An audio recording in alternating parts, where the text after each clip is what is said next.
सोनम, तो कोशिश करो,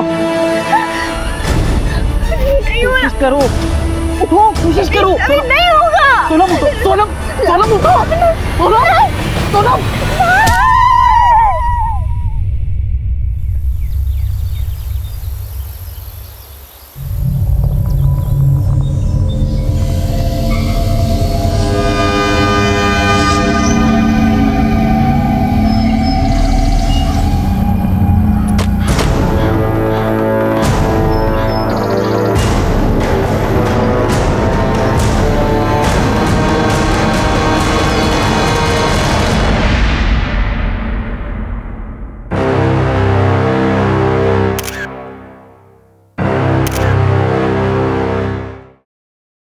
सर ये तो जिंदा है।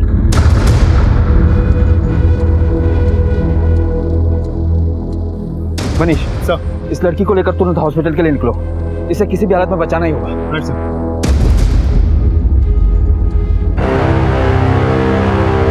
सर ये देखिए खून, हत्या के लिए शायद यही पत्थर इस्तेमाल किया गया था, वहां पड़ा हुआ मिला। इस पत्थर को फौरन लैब में टेस्ट के लिए भेजो। पता नहीं कि बारिश के बाद फॉरेंसिक टीम को इस पर कुछ मिलेगा भी या नहीं।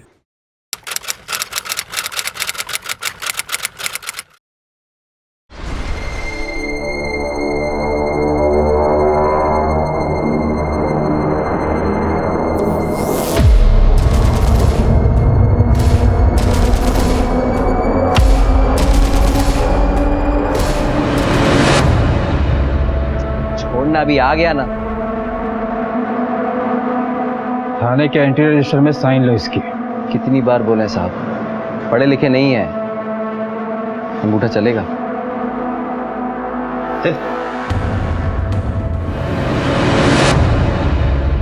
राकेश बहुत ही संकी किस्म का आदमी है। आज से 12 दिन पहले इसने एक रविंद्र नाम के शख्स की बड़ी बेरहमी से हत्या की थी। गिल्टी फील करना तो दूर, चेहरे पर शिकन तक नहीं है इसके।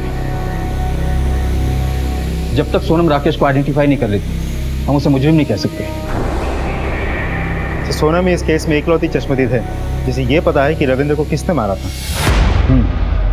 पर जब वो हमें मिली थी तब उसकी हालत बहुत ही ज्यादा खराब थी। वैसे सोनम कैसी है अभी? सर मैंने डॉक्टर्स की एक टीम को सोनम के घर पर भेजा था। उनका कहना है कि सोनम की हालत पहले से काफ़ी बेटर है। अगर हम चाहें तो सोनम का स्टेटमेंट अभी रिकॉर्ड कर सकते हैं। सोनम, सोनम, क्या हुआ? क्या हुआ? फिर कोई डरावना ख्वाब देखा क्या?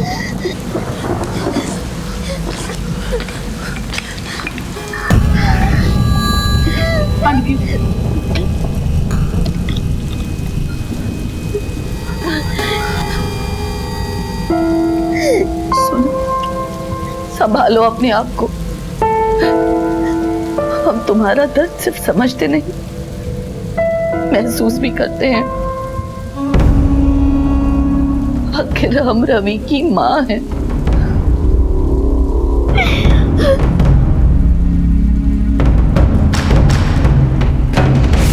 रविंद्र की मौत ने एक ऐसी कहानी की शुरुआत कर दी थी जिसके अंत तक पहुंचना इतना आसान नहीं था।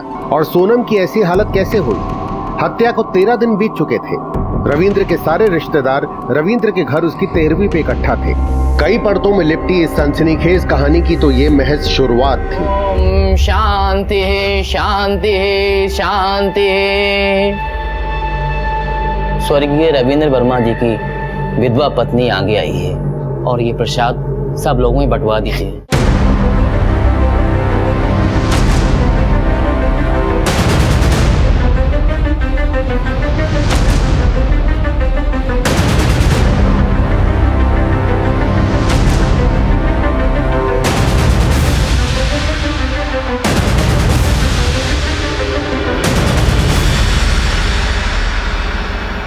रचना, सोनम, तुम दोनों ये प्रसाद सब लोगों में बांट दो।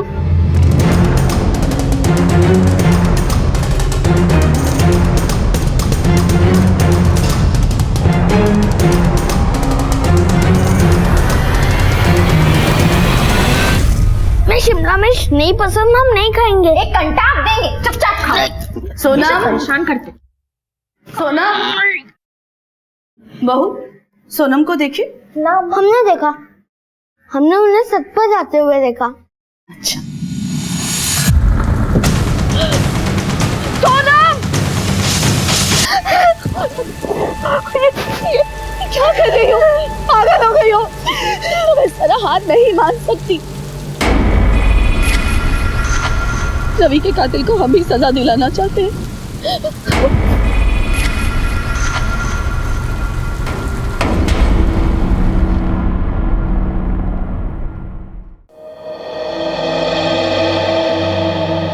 सोनम, यहाँ कुछ लोग हैं, तुम्हें आइडेंटिफाई करके बताना होगा कि रविंदर को किसने मारा।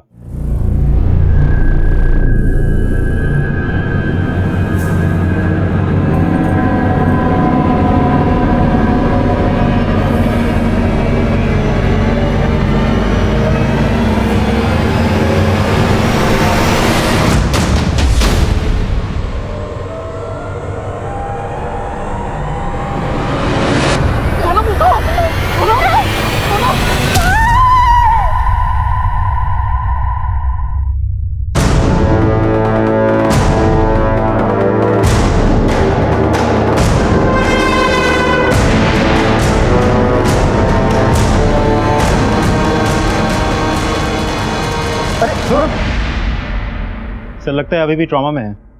मनीष, सिर्फ सर्कमस्टेंशियल एविडेंस के बिना पर हम राकेश का कुछ नहीं बिगाड़ सकते। भले ही उसके फोन का लोकेशन उसी एरिया में था जहां से हमें रविंदर की लाश मिली, लेकिन उसका फोन क्राइम स्पॉट से काफी दूर एक्टिव था।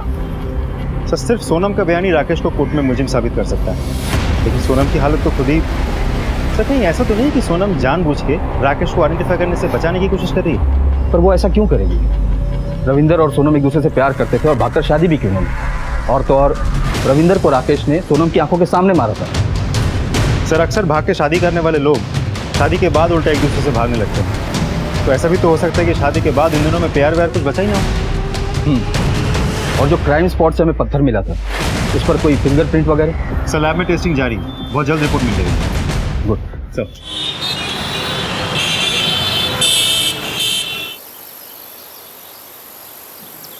नाटक किया है तुमने पुलिस के सामने। अरे तुम तो चाहती नहीं हो कि राकेश को सजा हो। तुम ऐसे कैसे कह सकती हो? उसने हमारे रविंद्र को मारा। रविंद्र सिर्फ हमारे हैं, तुम्हारे नहीं। और वैसे भी उन्हीं की तरह धोखा देना तुम्हें भी अच्छे से आता है, कभी भी पलट सकती हो तुम। अच्छा, तुम हमारे बारे में ऐसा कैसे बोल सकती हो? हम दोनों तो फ्रेंड्स। अच्छा हुआ तुम मिल गई, वरना हम तो इतनी टेंशन में थे कि कैसे लोग होंगे, कैसी जगह होगी। तुम भी मेरठ से, हम भी मेरठ से, बहुत मजा आएगा। सच में हम भी ना यहाँ बहुत बोर हो जाते थे, पर अब तुम्हारे जैसी साथी मिली है ना, हॉस्टल लाइफ के मजे हो जाने। हाँ। हमें क्या पता था कि जिसे हमने मदद का हाथ आगे बढ़ा के दिया, वो हमारा ही हाथ खींचकर हमारी ही जगह ले लेगा। सहेली से सौतन का सफर तुमने तय किया, हमारे ही सुहाग पर डाका डाल दिया तुमने।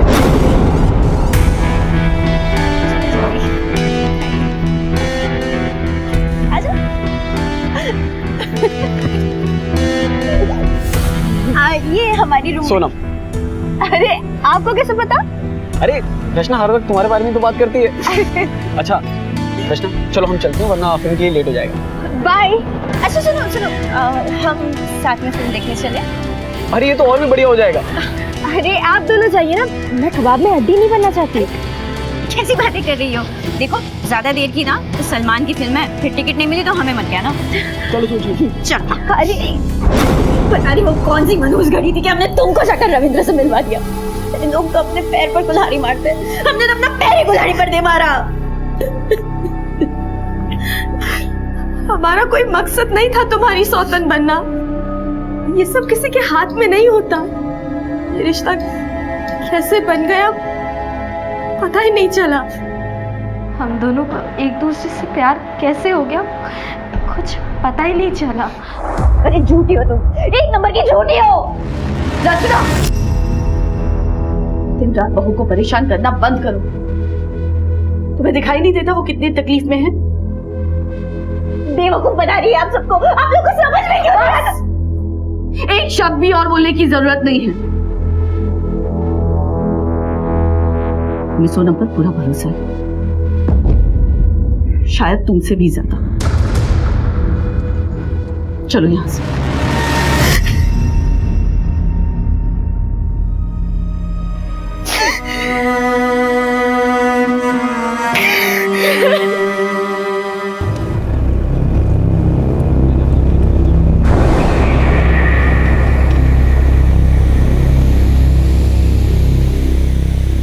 साहब गाड़ी रोको ना, थोड़ा हल्का होना है। चुपचाप बैठे रहे। साहब हल्का होना है, रोको ना। बोला ना चुपचाप बैठ गाड़ी के अंदर।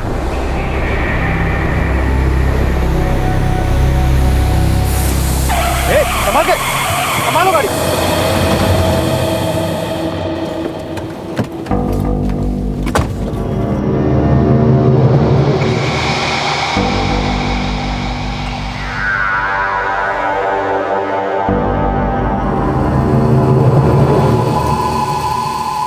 लगता है किसी की प्लानिंग है, किसी ने जानबूझ के कीले फेंक रखा है। सब अलर्ट हो जाओ, मैं एक्स्ट्रा फोर्स मंगवाता हूँ।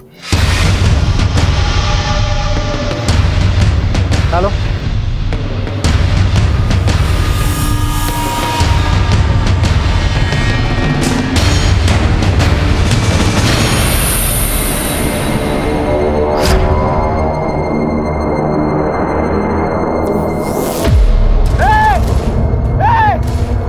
पॉइंट पे रखो इसको, देखता हूं मैं।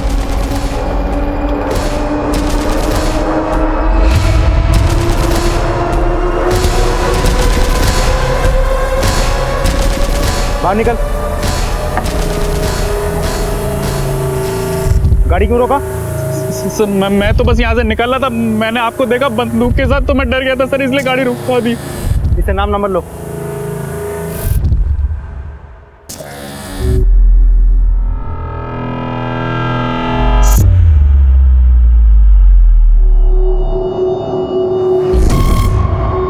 साहब राकेश भाग गया।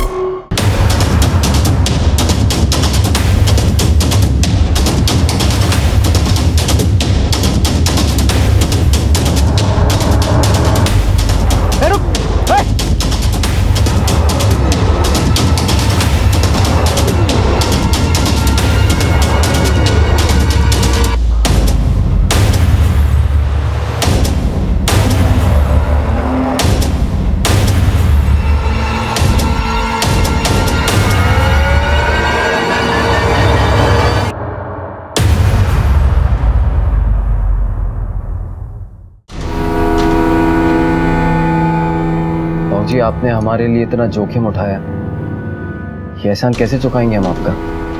तुम्हारे लिए तो हम सब अपने सर भी कटा सकते हैं। लोग भले तुम्हें खलनायक समझे, लेकिन हमारे लिए तुम ही हमारे नायक हो। अब एक बात ध्यान से सुनो, तुम्हारे लिए हमने छुपने का इंतजाम किया है।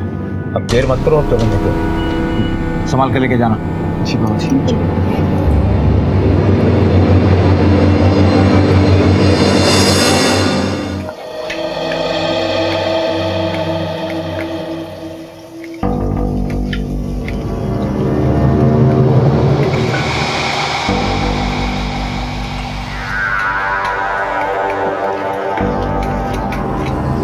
सब्जियों पे गुस्सा निकालने से सब ठीक हो जाएगा क्या? आप यहाँ क्यों आइए? आप भी तो उस चुड़ैल की तरफ ही है ना? ना ना ना, हम सिर्फ पैसे की तरफ हैं, और इस घर में पैसा तो सिर्फ अम्मा के हाथों में है, और अम्मा सोनम के खेमे में है। यानी आप हाथ उल्टा करके उसी नाक को पकड़ रही है ना? रचना, हम हाथ उल्टा नहीं कर रहे, बल्कि हम अपना हाथ तुम्हारी तरफ बढ़ा रहे हैं।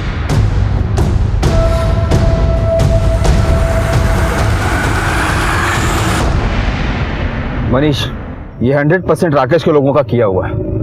हो ना हो, इसका मास्टरमाइंड भूपेंद्र सिंह ही होगा। इससे पहले भी राकेश को बेल दिलाने के लिए उसने अपने समाज के लोगों के साथ बहुत बड़ा तमाशा किया था। राइट सर, मुझे भी ऐसे लगता है। इस चाल से भूपेंद्र ने कोई बाजी तो नहीं मारी है, लेकिन हाँ, इस खेल की अगली चाल में इलाका भले ही उनका हो, पर इस बार धमाका हमारा ही होगा।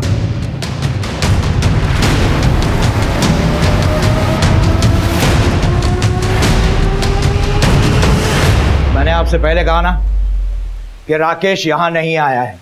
भूपेंद्र सिंह, अगर मुझे एक भी सबूत मिला कि राकेश को भगाने में तुम्हारा ही हाथ है, तो याद रखना इस उम्र में टूटा हुआ हाथ जुड़ेगा नहीं। तुमने एक अपराधी की मदद की है। कौन अपराधी? आप शायद भूल रहे हैं, आपकी हद सिर्फ आरोपी को पकड़ने तक की है।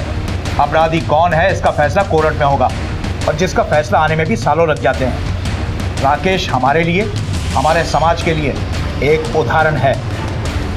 आप यहाँ अपना समय बर्बाद कर रहे हैं। ठीक है, पर तुम्हारे राकेश को कोर्ट में गुनहगार साबित करके हम इसी समाज में एक और भी बड़ा उदाहरण बनाएंगे, देखना।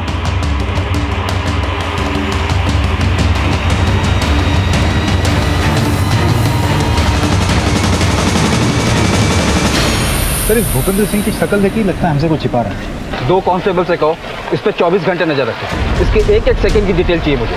सर, आप एक्सक्यूज मी। हेलो, हाँ ठीक है, हम अभी पहुंचते हैं। सर, खबरी गुड्डू का कॉल था।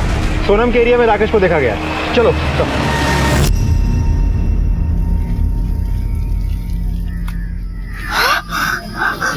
बहुत दूर। छोड़ो हमें, हम कहीं नहीं आ रहे।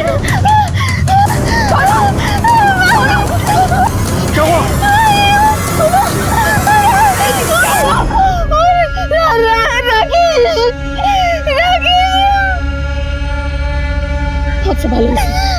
इसे छोड़ेंगे नहीं हम। तो तुम लोग देख क्या रहे हो? ले जाओ इसे अंदर।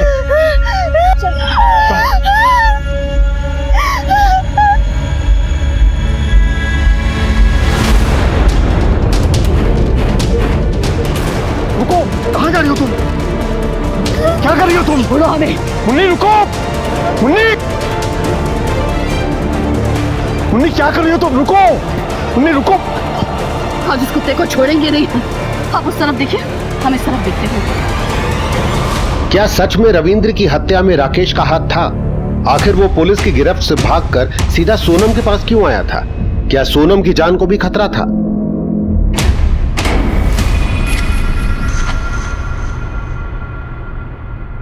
सही तो किया उसने। ये विधवा थोड़ी ना है। रविंद्र की पहली, हमारा मतलब रविंद्र की पत्नी सिर्फ हम हैं, और उसके बाद एक मर्द की जिंदगी में चाहे कितनी भी औरतें आ जाए। पता है ना शालू दीदी, ऐसी औरतों को क्या कहते हैं?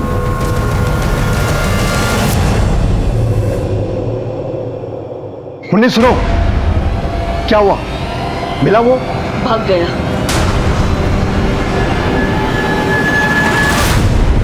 घर का कोना कोना छान मारो, जाकर ऊपर देखो। सर, आसपास अच्छे से चेक किया, लेकिन राकेश कहीं नहीं है। लगता है वो भाग निकला है। शायद ये राकेश शहर छोड़कर भागने के फिराक में है। शहर के सारे एग्जिट पॉइंट की चेकिंग बढ़ा दो और इस राकेश की फोटो हर जगह सर्कुलेट कर दो। सर, देखिए मुन्नी जी, इस तरीके से कानून अपने हाथ में नहीं लेना चाहिए था आपको। आप प्लीज ऐसा दोबारा ना करें। हमने कोई कानून अपने हाथ में नहीं लिया है। इस बंदूक के कागज है हमारे पास। हम राकेश की तरह अपराधी नहीं हैं। और आपको क्या लगता है जिस आदमी ने हमारे बेटे को मार डाला उसके सामने हम आरती की थाली लेकर जाए? हमारे बेटे की आखिरी निशानी की रक्षा हम कर सकते हैं। हम सोनम से एक बार बात करना चाहते हैं। वो अपने कमरे में है, बहुत डरी हुई है। इस वक्त वो किसी से बात करने की स्थिति में नहीं है। ठीक है, हम उसकी सिक्योरिटी के लिए कांस्टेबल अलॉट करते हैं। सर, कहीं नहीं है। कांस्टेबल पांडे से कहो कि इनकी सिक्योरिटी के लिए यहीं रुके। ये राकेश यहाँ दोबारा आ सकता है। सर,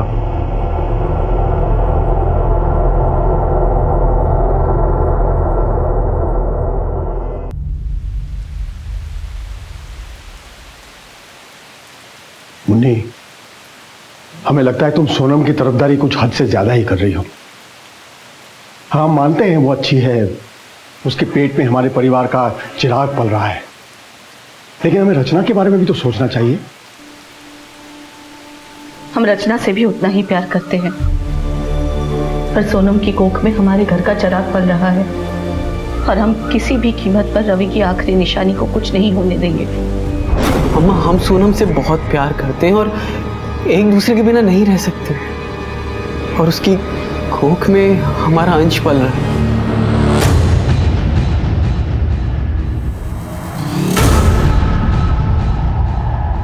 अम्मा, हमारी शादी हो चुकी है, अब तो उसे अपना लीजिए। हमें अपना आशीर्वाद दीजिए।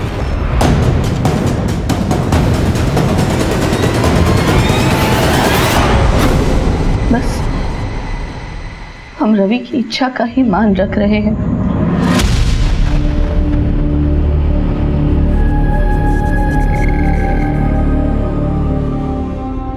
जाओ।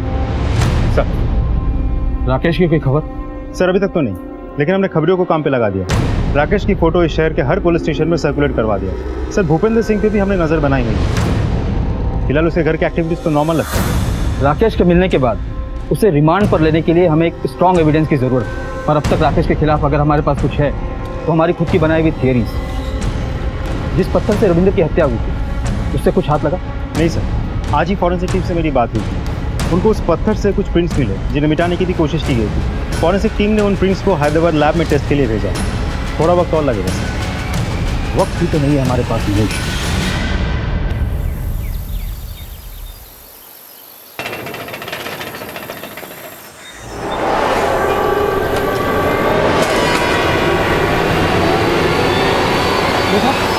अरे खून! मुन्नी मासी! मुन्नी मासी! बाबूजी!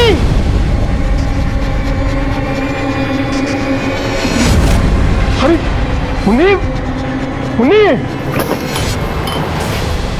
अरे अभी पुलिस रविंद्र के मामले को सुलझा भी नहीं पाई थी कि किसी ने बड़ी बेरहमी से सोनम का भी खून कर दिया था। आखिर इस हत्या के पीछे किसका हाथ था और सोनम को क्यों मारा गया? क्या इन सब के पीछे राकेश ही था या मामला कुछ और ही था?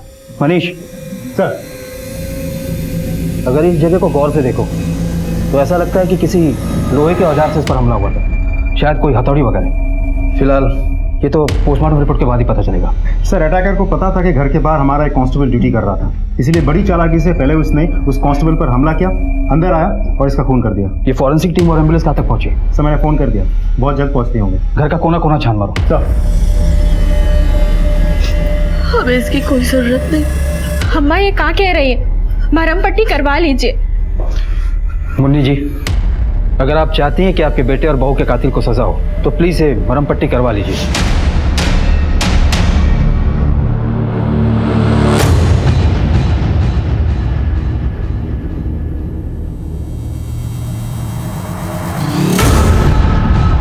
क्या आप बता सकती हैं कि एग्जैक्टली क्या हुआ था?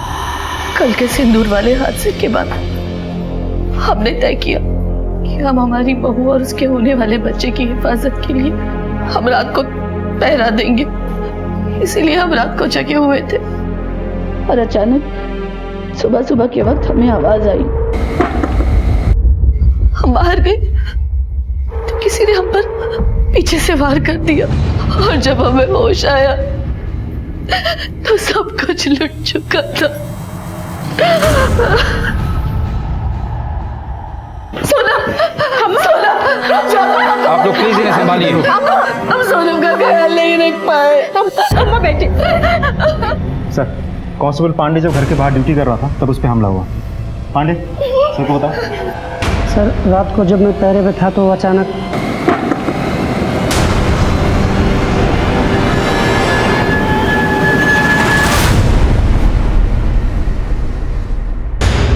हमलावर का मकसद सिर्फ सोनम को मारना था और उसने मारा और बाकियों को सिर्फ बेहोश किया। तो बात तो बहुत अजीब है। आप लोगों में से किसी ने कल रात कुछ देखा या सुना था? हाँ हमने देखा था। कल रात को हमें प्यास लगी थी तो हमारी नींद खुल गई। तभी हमने खिड़की से देखा कि किसी की परछाई थी। सर हमारे कमरे की खिड़की से तो घर के पीछे वाला रास्ता दिखाई देता है। चलिए दिखाइए। हाँ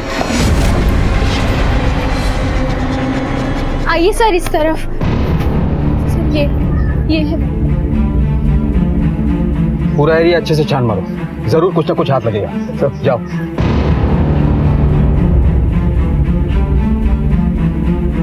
सर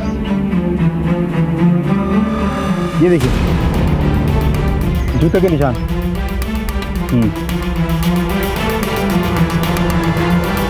ये जरूर उस कातिल के जूतों के निशान है जिसने सोनम की हत्या की और फिर फरार हो गया।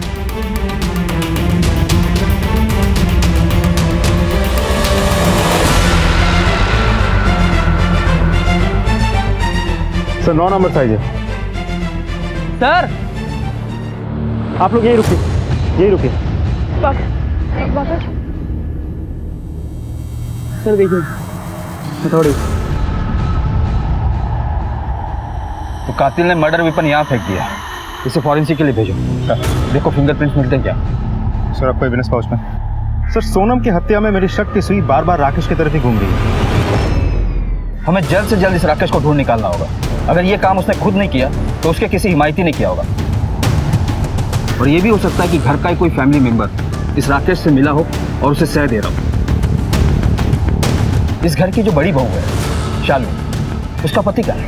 सर उसका नाम है अजय। काम के सिलसिले में इन दिनों दिल्ली में रहता है। इस फैमिली में जितने भी जेंट्स मेंबर उनके जूतों के निशान और साइज को उस निशान और साइज से मैच करवाओ। सर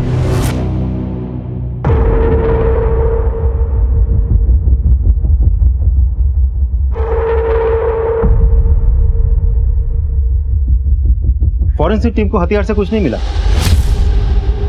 कातिल ने खून करने के बाद बड़ी चालाकी से हथियार को किसी चीज से साफ कर दिया था। मतलब मर्डर वेपन तो हमारे पास है, पर वो हमारे किसी काम का नहीं है। हेलो, हाँ ओके सर। कलबरी चौक के बाइक पेट्रोलिंग पुलिस टीम ने राकेश को उनके एरिया में देखा था। राकेश को? जी सर। उन्होंने जब राकेश का पीछा किया तो पता चला कि वो उसी एरिया के एक सुनसान घर में डेरा जमाए बैठे हैं।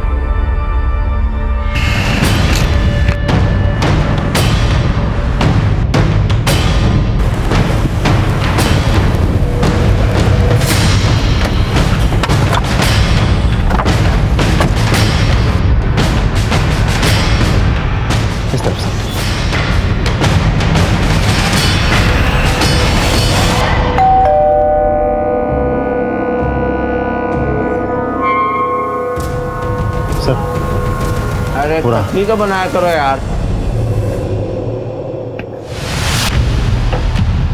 बहुत भागा और भगाया, अब चल तेरे पैरों की मालिश करवाते हैं। साहब मैं तो पहले तूने रविंदर को मारा, फिर हमारी टीम को धोखा देकर भाग निकला। उसके बाद तूने सोनम और उसके कोख में पल रहे 3 महीने के बच्चे को भी मार डाला। कहा सोनम मर गई? साहब ये कैसे हुआ साहब? अब 1 मिनट भी वेस्ट किया ना तो तेरे खाल खींच लूंगा। चल बता, जब सोनम ने तुझे पिछली बार धोखा दिया था तब तो तूने उसे माफ कर दिया था। इस बार उसने ऐसा क्या किया कि तूने उसे जान से ही मार डाला? जितना मारना पीटना है मार लीजिए, लेकिन सच कह रहे हैं, हमने सोनम को नहीं मारा साहब। हम तो उसे बहुत प्यार करते हैं। फिर से शुरू मत होना। हमें पता है कि सोनम तेरी पत्नी थी,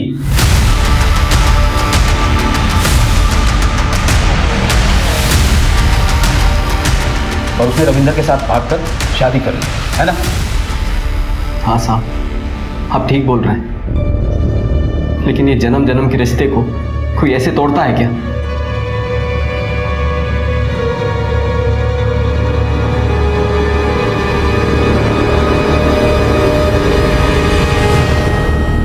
क्या हुआ? अभी हम इस सब के लिए तैयार नहीं हैं। दूर हटो हमसे। पापा ने भी एकदम अपने जैसा लड़का पकड़ा दिया।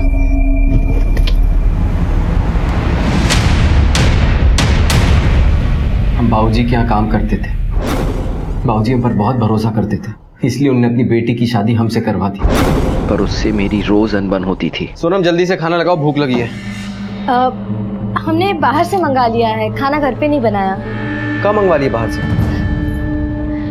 पनीर हलीमी। किसी रियासत की राजकुमारी हो, घर पे खाना नहीं बना सकती? देखिए हम पढ़ाई कर रहे थे इसलिए नहीं बना पाए खाना। बंद करो ये पढ़ाई वढ़ाई, समझी? और जाके खाना बनाओ। ना उसे कॉलेज भेजते, ना हमारी जिंदगी इतनी उलझती।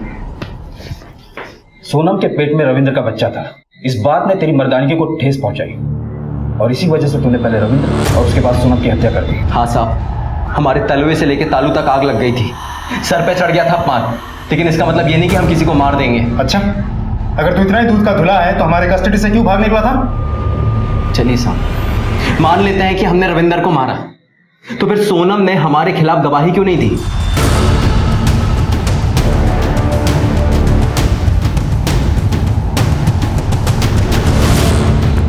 क्योंकि वो जानती थी कि हमारा इन सब से कुछ लेना देना नहीं है।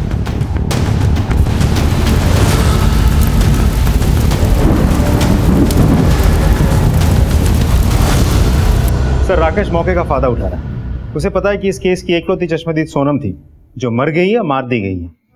सर ये फोरेंसिक रिपोर्ट।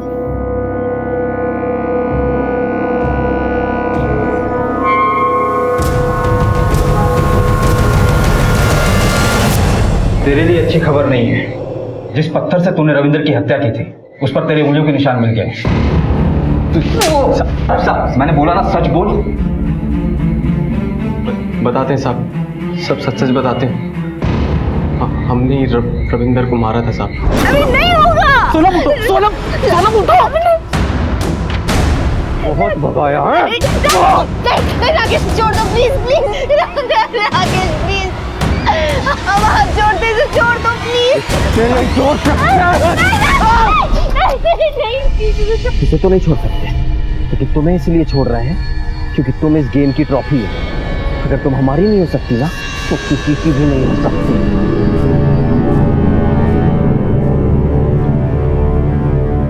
इन दोनों को और इस पत्थर को ठिकाने लगा दो। ये बता, सोनम को क्यों मारा तूने? नहीं साहब, हमने सोनम के साथ कुछ नहीं किया साहब। हमने तो जानबूझकर उसको जिंदा रखा था ताकि वो रविंदर को खोने का दुख जिंदगी भर झेले। हमारी जिंदगी बर्बाद करके उसे कैसे चैन से रहने देते हम, इसलिए बार बार उसके पास जाते थे, उसे डराने के लिए। तुझे तो इतने लंबे टाइम के लिए अंदर भेजेंगे ना कि वहां से तू नहीं है, तेरी अर्थी बाहर निकलेगी। बहुत से लोग दुश्मन हो सकते हैं सोनम के। पिता भूपेंद्र सिंह, जिसके लिए उसका समाज, उसके लोग और उसका दामाद उसकी बेटी के ऊपर मायने रखता है। दूसरी ये रविंद्र की पहली पत्नी रचना, जिसकी जिंदगी में सोनम सौतन बनकर आई और उस घर में खास जगह बना रही थी आने वाले चिराग को जन्म देकर। इन दोनों के पास भी स्ट्रॉन्ग मोटिव है सोनम को मारने का। रविंद्र का बड़ा भाई अजय और भाभी शालू। अब रविंद्र तो रहा नहीं, उसके आने वाले बेटे को भी रास्ते से हटा दिया तो सारी की सारी प्रॉपर्टी इन दोनों के पास ही आनी। मनीष सब एक एक करके सबको टटोलते हैं। हम यहाँ अपने दामाद राकेश को छुड़वाने में लगे हुए और अब हम ही पर शक कर रहे हो। हमें यहाँ उठा कर लिया है। निकालो इन सबको बाहर। चलिए। आपका दामाद ही आपकी बेटी का कातिल हो सकता है, ये जानते हुए भी उसे छुड़वाना चाहते हैं आप। कौन सी बेटी साहब? हमारे लिए तो वो उसी रात खत्म हो गई थी जिस रात उसने किसी और के साथ मुंह काला किया था। पूरे समाज में सालों से बनाई हुई इज्जत को एक ही रात में मिट्टी पलीत कर दी। उसने सिर्फ राकेश ही नहीं, अपनी जिंदगी से जुड़े हुए हर एक शख्स के साथ धोखा किया है। और फिर दामाद ससुर मिलकर खून की होली खेलनी शुरू कर दी। दामाद ने बेटी के प्रेमी रविंद्र को मारा, बाप ने बेटी को मारा। सच बोल रहा हूं ना मैं? काश आपकी बात सच होती, लेकिन यह सच नहीं है। यकीन मानिए दरोगा साहब, अगर हमारी बेटी हमारे हाथ लग गई होती ना तो इतना तय है कि अब बच नहीं पाती। और एक बात और बताएं, किसी को भी उठाकर लाने से पहले उसके खिलाफ पक्का सबूत और गवाह तो तैयार कर लेते। भूपेंद्र सिंह, इस चौकी से बाहर निकलकर जब तीसरी गली में घुसोगे तो वहां वकीलों की मंडी मिलेगी। ये ताव वहां दिखाना शायद कुछ काम हो जाए, क्योंकि उन लोगों की रोजी रोटी तुम जैसे लोगों से चलनी है। जाओ, लेकिन शहर मत छोड़ना। चलो रे। हमें पता था सर, आज नहीं तो कल आप हम पर शक जरूर करेंगे। हमारा और सोनम का रिश्ता ही कुछ ऐसा था। सर, आप लोगों को सोनम पर बहुत तरस आ रहा होगा ना, पर असल में तो आप लोगों को हम पर तरस आना चाहिए। अरे सोनम को छोड़िए, हमारे अपने पति ने हमें धोखा दिया था।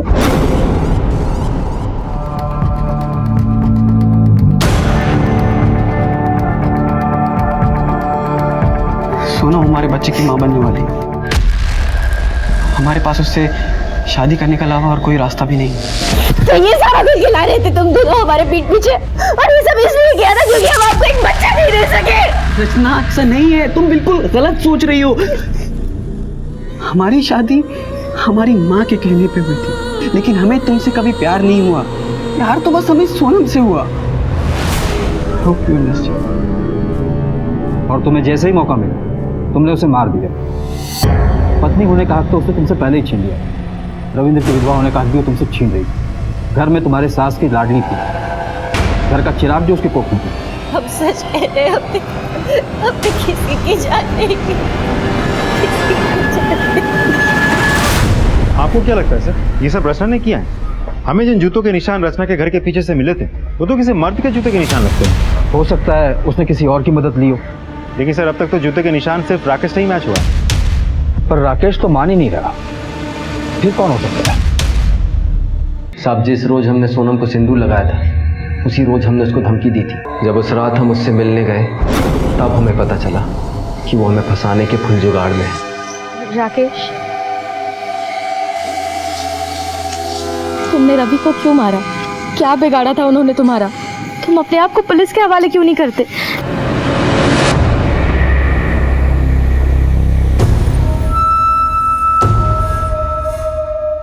हमको फंसाने की कोशिश कर रही थी। साम दाम दंड भेद हम सारे पैतरे अपना चुके थे, यहां तक कि उसकी सास तक को भड़का चुके थे। लेकिन वो थी कि रविंदर की विधवा बन के रहने को तैयार थी, लेकिन हमारे पास आने को तैयार नहीं थी। सर, ये जो प्रॉपर्टी के पेपर्स हमारे हाथ लगी हैं, इससे तो ये लगता है कि रविंद्र का मामला एक रिवेंज स्टोरी है। रविंद्र के मौत के बाद रविंद्र ने सारी प्रॉपर्टी उसके बच्चे के नाम, सोनम के पेट में पल रहे बच्चे के नाम कर दी थी। अब रविंद्र के सारे प्लॉट्स, प्रॉपर्टी सब मिला के करीब 2.5 करोड़ की संपत्ति वो अपने पीछे छोड़ के गया था। तो ऐसे भी हो सकता है कि इतनी बड़ी संपत्ति हथियाने के चक्कर में किसी ने सोनम को मार दिया हो। और रविंदर की पहली पत्नी रचना, उसके पास सोनम से नफरत करने का सीधा सीधा कारण भी है। उसके आगे पीछे कोई फाइनेंशियल सपोर्ट भी नहीं। और रविंदर और उसकी मां मुन्नी ने सारी प्रॉपर्टी और ज्वेलरी अपने होने वाले चिराग के नाम कर दी। और अल्टीमेटली ये सारा का सारा जैकपॉट सोनम के हाथ लगा। राइट सर, सोनम के रास्ते से हट जाने के बाद अब ये सारी प्रॉपर्टी शालू और उसके पति के हाथ लगेगी। इंटरेस्टिंग एंगल है मनीष। सर, ये आप कहाँ कह रहे हैं? अगर आपको कोई और नहीं मिला तो आप इल्जाम हमारे सर पर ही डाल रहे हैं। पर तुम्हारा पति अजय तो कुछ और ही कह रहा है। सर, क्या कहा उन्होंने?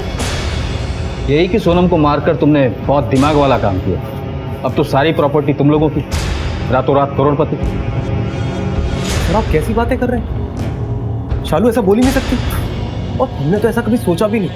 अच्छा, पर ये तो सच है ना कि सोनम के मरने के बाद सबसे ज्यादा फायदा तुम दोनों को हुआ है। अब रचना के पास खानदान का वारिस तो है नहीं, और तुम्हारे परिवार में वारिस का मतलब करोड़ों की लॉटरी है ना? हाँ सर, आप सच कह रहे हैं। सारी संपत्ति अब हमारे पति और हमारे बेटे के नाम पर ही है। लेकिन सोनम के रहते हुए भी हमारे हाथ में कुछ कम नहीं था। हमें भी ससुराल से बहुत से गहने मिले और साथ ही साथ बहुत सी संपत्ति भी। और सर, आपको एक बात बताएं, आप सिर्फ हवा में तीर चला रहे, असली मुजरिम तो कोई और ही है। ये पुलिस का तीर है, हम इसे किसी भी दिशा में छोड़ें घूम फिर कर मुजरिम के पीछे ही लगता है। सर, ये लोग तो कुछ कन्फेस करने को तैयार ही नहीं है। मनीष, इस वक्त भले ही हमारे प्राइम सस्पेक्ट ना हो, पर हम इन्हें कंप्लीटली इग्नोर भी नहीं कर सकते। सब मुझे समझ में नहीं आ रहा, ये राकेश, रचना, शालू और अजय, इन चारों में से अगर किसी ने भी सोनम को नहीं मारा तो फिर मारा किसने? इस केस की हर गली को छान मारने के बाद ये केस एक भूल भुलैया सा दिखने लगा है मुझे। पर मेरा एक स्ट्रॉन्ग इंट्यूशन कहता है कि इस भूल भुलैया से निकलने का रास्ता ठीक हमारी आंखों के सामने है, पर नजर क्यों नहीं आ रहा? मनीष, एक काम करो,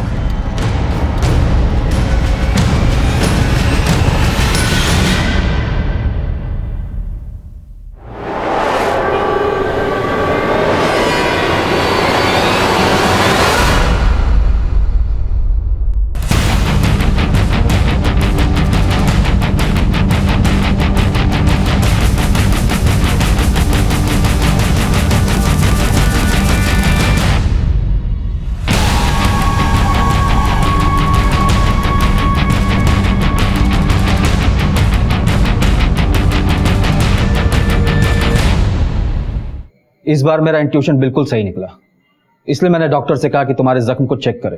आपका शक सही है सर।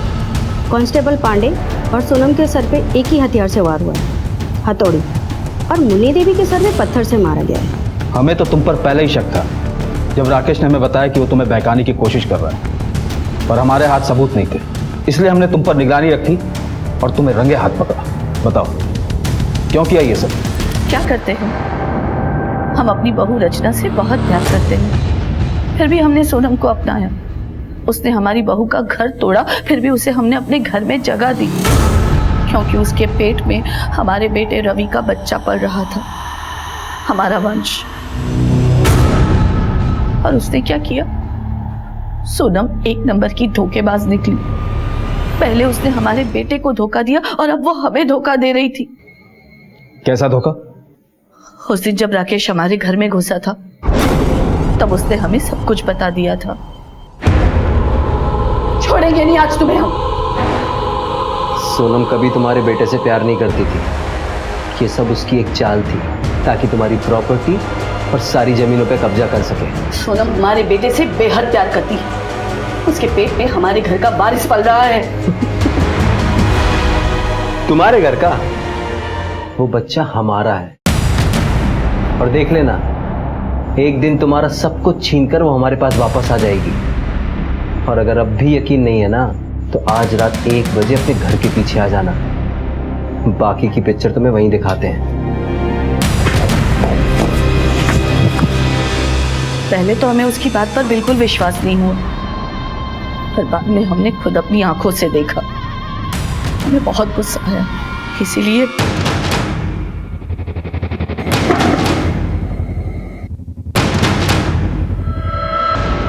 पहले हमने आपके हवलदार पर वार करके उसे बेहोश किया और फिर घर के अंदर जाकर सोनम को मार डाला।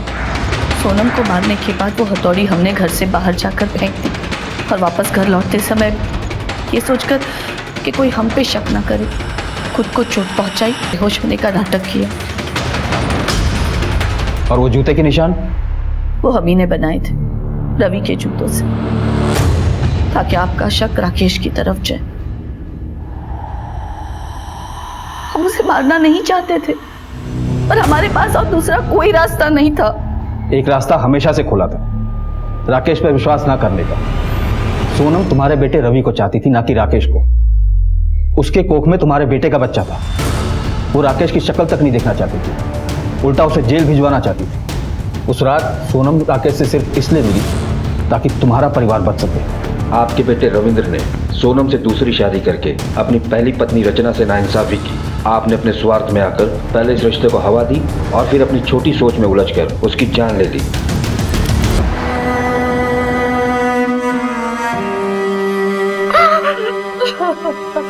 जब रिश्ते निभाने मुश्किल हो जाते हैं तो इंसान उनसे निकलने के लिए अपने ही तरीके आजमाता है। यही हुआ राकेश, सोनम और रविंद्र के रिश्तों में। राकेश के बदले ने न केवल बल्कि अपनी फैलाई झूठी नफरत से मुन्नी देवी से हत्या जैसा अपराध भी करवा डाला। हमारे आज के एपिसोड की दूसरी कहानी। सपनों की उड़ान हर जिंदा दिल इंसान भरना चाहता है। ऐसा इंसान जी तोड़ मेहनत करता है उनमें रंग भरने के लिए। आदि जाऊंगे, चल। आई अभी नहीं, थोड़ी देर बाद। आप रख दो।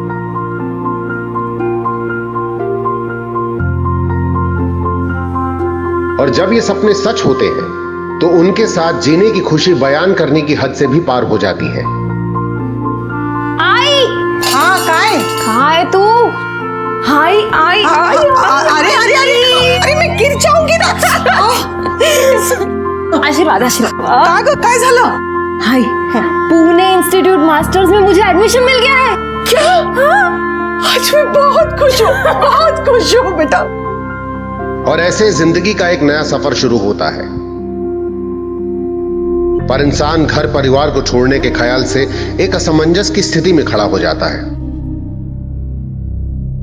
इसमें लड्डू है और इसमें करण जी।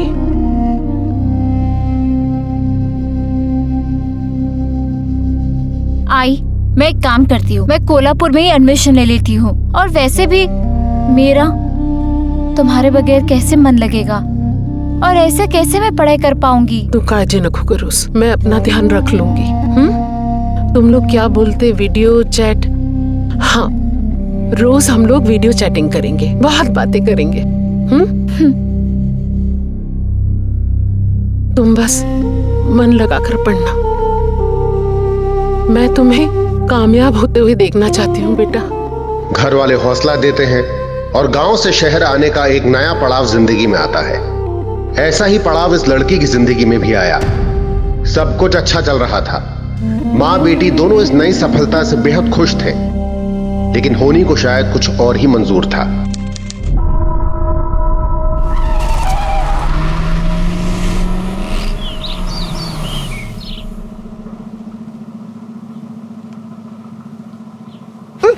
क्या हुआ? अरे रिया, रिया ध्यान से, गिर मत जाना। रिया चोट लग जाइए, आराम से रिया।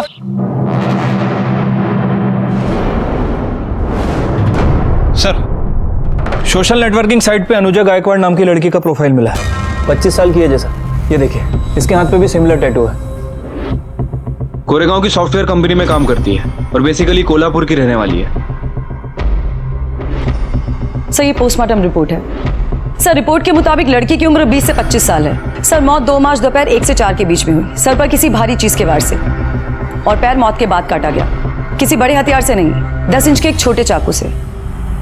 सर, हड्डियों में कुछ फ्रैक्चर और थाइस पर कुछ चोटों के निशान भी है। मौत के 5-6 घंटे बाद बॉडी को जलाने की कोशिश की गई है। मतलब सबसे पहले सर पे वार करके मारा गया, उसके बाद बॉडी के टुकड़े टुकड़े करके डिस्पोज करने की कोशिश की, लेकिन जब वो कर नहीं पाया तो बॉडी को जला के डिस्पोज करने का फैसला किया। सर, फॉरेंसिक टीम को डेड बॉडी के कपड़ों पर कुछ बाल भी मिले हैं, जिसे टेस्ट के लिए भेज दिया गया है। सेक्सुअल असॉल्ट है? नहीं सर, पर एक बात समझ नहीं आ रही कि मौत के 5-6 घंटे बाद तक बॉडी को जलाने के लिए इंतजार क्यों किया। हो सकता है पेट्रोल का इंतजाम करने में उसे वक्त लग गया हो। सरोदे सर, क्राइम स्पॉट के आसपास के जितने भी पेट्रोल पंप्स हैं, पता करो वहां पर किसी ने लूज पेट्रोल खरीदने की कोशिश की है क्या? और ये जो सोशल मीडिया पे तुमने प्रोफाइल दिखाई, उस लड़की की कंपनी का नाम मेंशन है? हाँ सर।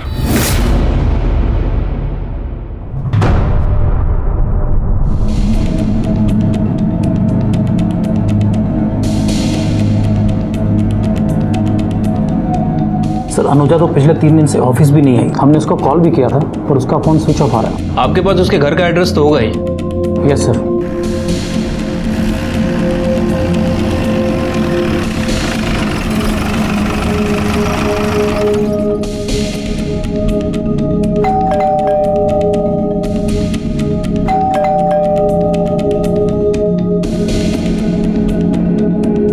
बगल में पूछते हैं।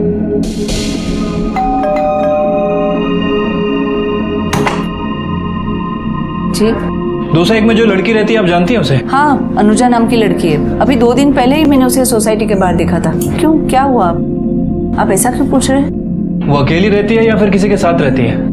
जी, अकेली रहती है। इस घर का लैंडलॉर्ड कौन है? जी सर, ये घर मेरा ही है। अनुजा ने कुछ महीने पहले मेरा घर रेंट पे लिया था। ये देखिए एग्रीमेंट पेपर, इसके ऊपर उसका कोल्हापुर का परमानेंट एड्रेस भी है। अगो होगा ताई, मैं तुझे बोलते, मुझे भी पता है उसकी शादी की उम्र होती जा रही है। हो रही है? अरे निकली जा रही है। 25 की हो गई है वो, और देर की तो सारे अच्छे रिश्ते हाथ से निकल जाएंगे। होगा, मैं उससे बात करती हूँ। ताई, मैं तुझ्याशी नंतर बोलते।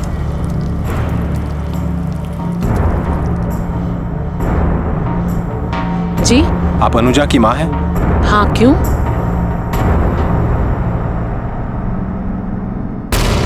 क्या?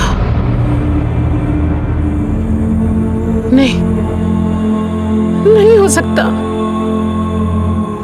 मेरी अनुजा छोड़ के नहीं जा सकती। नहीं, हे देवा, मेरी अनुजा।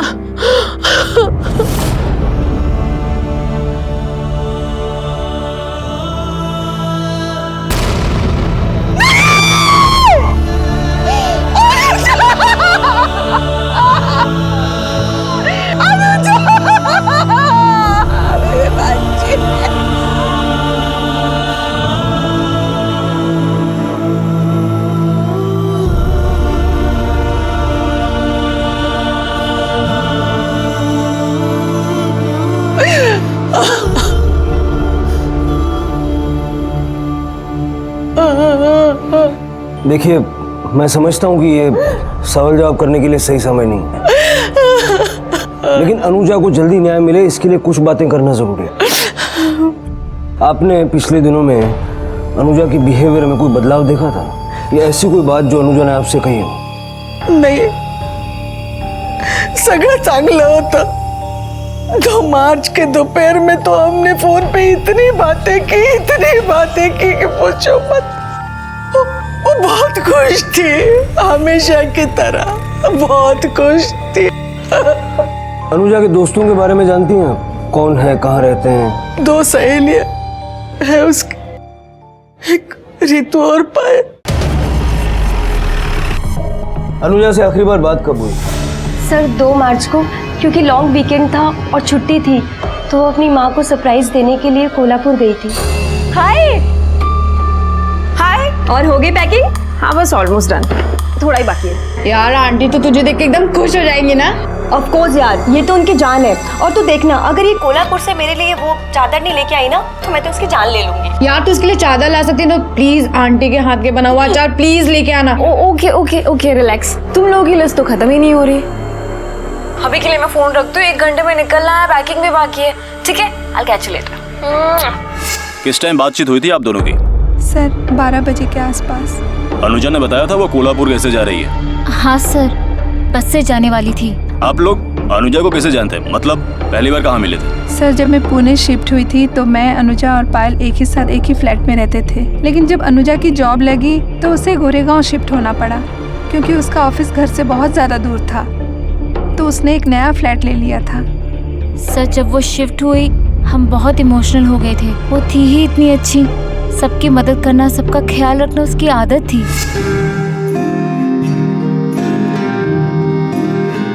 पायल पायल उठ जा, चल खाना खा ले। धीरे कैसे खाओ यार, बिल्कुल मन नहीं है। अरे मन नहीं क्या, 2 हफ्ते के बाद एग्जाम है तेरा, खाना नहीं खाएगी तो बीमार पड़ जाएगी और उसके बाद दवाई भी लेनी। नहीं प्लीज, बिल्कुल मन नहीं है। अरे नहीं क्या, अनुजा का कोई अफेयर था? मेरा मतलब है बॉयफ्रेंड वगैरह। सर उसने कभी कोई जिक्र नहीं किया था, लेकिन वो अपनी लाइफ और करियर को लेके बहुत ज़्यादा सीरियस थी। कभी किसी से कोई लड़ाई झगड़ा वगैरह? नहीं सर, ऐसा तो कभी कुछ नहीं हुआ। किसी से कोई अफेयर नहीं था, कोई लड़ाई झगड़ा नहीं, कोई सीरियस मैटर नहीं था, फिर भी किसी ने उसे बेरहमी से मार दिया। सर वो 6 महीने पहले उसके साथ कुछ प्रॉब्लम हो गई थी। क्या हुआ? सर एक कैब ड्राइवर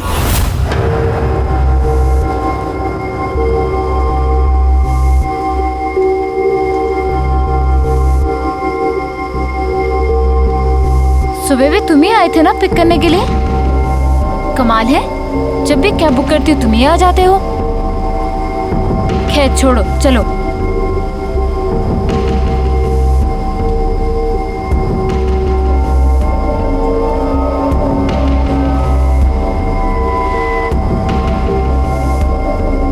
मैडम आप अकेली रहती हो? What? तुम कहना क्या चाहते हो? नहीं बस सोचा जाते जाते थोड़ी बातचीत हो जाएगी, ऐसे ही टाइम पास। गाड़ी रोको। यहाँ मैडम आपका घर तो अभी दूर है। गाड़ी रोको, I said stop the car. अरे मैडम क्या हुआ? अगर आपको बुरा लगा तो माफ करना, लेकिन ऐसे मत उतरो। Stop the car. अरे मैडम आप बेकार में डर रही हैं, मैं थोड़ी कुछ कर रहा हूँ। सर अनुजा को ये बात समझ आ गई थी कि वो आदमी उसको स्टॉक कर रहा है। रेगुलरली वो उसको घर के नीचे लेने के लिए आता था और छोड़ने के लिए आता था। एक दिन वो घर के नीचे आया और उसने कैब में बैठने के लिए बोला तो अनुजा ने उसको मना कर दिया और उसकी कंपनी में कंप्लेंट कर दी, तो उसको कंपनी से निकाल दिया गया।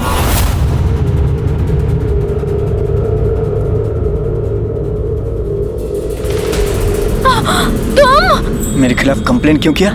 सिर्फ तुम्हारी वजह से मेरी नौकरी चली गई। क्या किया था? कोई बदतमीजी किया था? कभी छेड़ा था? कभी छुआ था क्या? देखो बकवास बंद करो और दूर रहो मुझसे। जाओ जाओ यहाँ से। दूर तो नहीं, अभी पास आके दिखाऊंगा, सबक सिखाऊंगा मैं। अनुजा मैडम क्या हुआ, सब ठीक है ना? अभी तो तू बच गई, लेकिन ये मत समझना कि हमेशा बच जाएगी। कीमत तुझे चुकानी पड़ेगी कीमत। उस आदमी का नाम, नंबर या फिर गाड़ी का नंबर बता सकती है? नहीं सर, हमारे पास तो कुछ नहीं है, लेकिन इस इंसिडेंट के होने के बाद अनुजा ने पुलिस स्टेशन में जाके कंप्लेन किया था, तो शायद आपको उनके पास से रिकॉर्ड मिल सकता है। कौन से पुलिस स्टेशन में कंप्लेन की थी?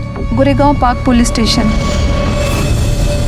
उठा रे, गोरेगांव पार्क पुलिस स्टेशन से कंप्लेन की कॉपी लो और कैब ड्राइवर से पूछताछ करो। तब तक हम पता करते हैं कि अनुजा कौन सी बस से कोल्हापुर जाने के लिए निकली थी। ये भी देखना है कि वो बस से गई भी थी या नहीं, या फिर रास्ते में कहीं हाईवे पर बस से उतर गई थी। हाँ साहब, अनुजा मैडम 1 बजे निकली थी, मैंने उन्हें जाते हुए देखा था। इतने यकीन से कैसे कह सकते हो कि 1 ही बजा था? सर मैंने उस दिन हाफ डे छुट्टी ली थी। जब मैं 1 बजे आ रहा था तो अनुजा मैडम बाहर जा रही थी। कोई था उसके साथ? नहीं सर, कोई नहीं था। मैम, अनुजा मैम ने कोल्हापुर के लिए टिकट तो बुक कराई थी पर वो आई नहीं, इसलिए उनकी वो सीट हमने किसी और को दे दी। अनुजा अपनी बिल्डिंग से टाइम पर निकली थी, लेकिन बस में नहीं बैठी। अनुजा के घर से बस स्टॉप की दूरी सिर्फ 5 मिनट है और वो रास्ता भी चहल पहल वाला। कोई जबरदस्ती अनुजा को अपने साथ ले जाए थोड़ा मुश्किल है। सर, हो सकता है अनुजा किसी जान पहचान वाले के साथ गई हो, शायद इसीलिए किसी ने ना देखा हो। वर्षा जी सर। अनुजा के कॉल रिकॉर्ड्स निकलवाओ, देखो उसका फोन कब और कहां स्विच ऑफ हुआ और उस दिन उसने किस किस से बात की। और जरा ये भी पता करो कि आमतौर पर रेगुलरली वो किन किन लोगों से बात किया करती थी, फ्रेंड्स, फैमिली, बॉयफ्रेंड वगैरह। जी सर। सूर्यदेव सर, उसके ऑफिस से पता करना होगा। हो सकता है जिसको हम ढूंढ रहे हैं उसके ऑफिस में छुपा बैठा होगा। सर, अनुजा का रिकॉर्ड बहुत ही अच्छा था, कुछ भी अनयूजुअल नहीं था। बहुत ही मेहनती लड़की थी। इनफैक्ट कुछ दिन पहले ही उसका प्रमोशन भी हुआ था।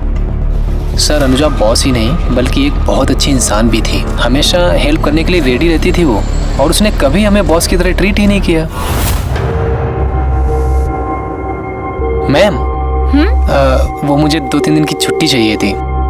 मॉम डैड पुणे आ रहे हैं और मैं पूरा 1 साल बाद उनसे मिलने वाला हूँ। क्या बात है, फैमिली हॉलीडेज? अरे वाह, एक काम करो तुम जाओ, आई विल हैंडल। पर हाँ, 3 दिन से ज्यादा बिल्कुल भी नहीं हो। No problem ma'am, thank you. Have fun. जैसे जैसे पुलिस की जांच आगे बढ़ रही थी, यही सामने आ रहा था कि अनुजा वाकई बहुत अच्छी, समझदार और मजबूत इरादों वाली लड़की थी। पर सवाल ये था कि इतनी अच्छी और आदर्श लड़की के साथ इतनी बेरहमी क्यों बढ़ती गई? क्यों और किसने उसे इतनी भयानक मौत दी? इन सवालों की खोज में पहला संदिग्ध कैब ड्राइवर सलीम सामने आया।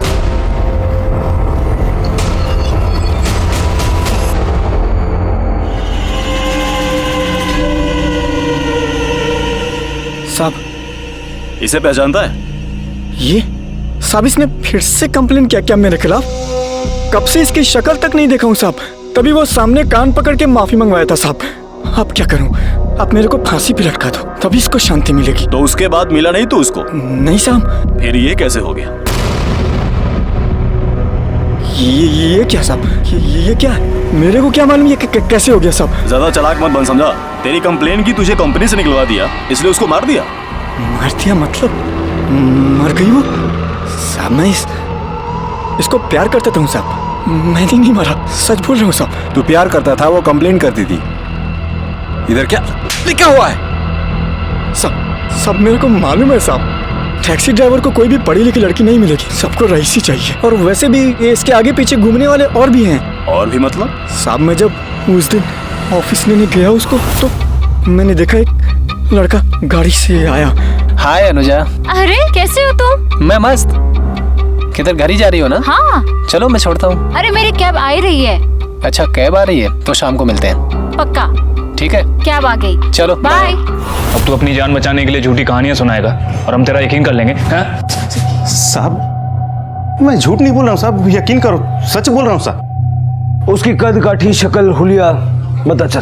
साहब, जब मैं उसे उस दिन लेने गया ऑफिस तो बारिश हो रही थी। उसने रेनकोट पहना था और लाल कलर का हेलमेट पहना था, तो शक्ल दिखाई नहीं दिया। बैठा था इसलिए कद काठी भी मालूम नहीं चला साहब। बहुत सहूलियत से झूठ बोल रहा तू। 2 तारीख को 12 से 2 के बीच कहाँ था? साहब, मैं अब ऑटो चलाता हूँ, जहाँ का भाड़ा मिलता है वहाँ जाता हूँ। कहाँ था ये साफ साफ याद नहीं है, लेकिन इतना याद है कि ड्यूटी पर था। अभी यहाँ से छोड़ रहा हूँ, लेकिन ये अपना ऑटो चलाते चलाते शहर से बाहर मत चला जाना, समझा? ठीक है साहब। जा गंदा चल।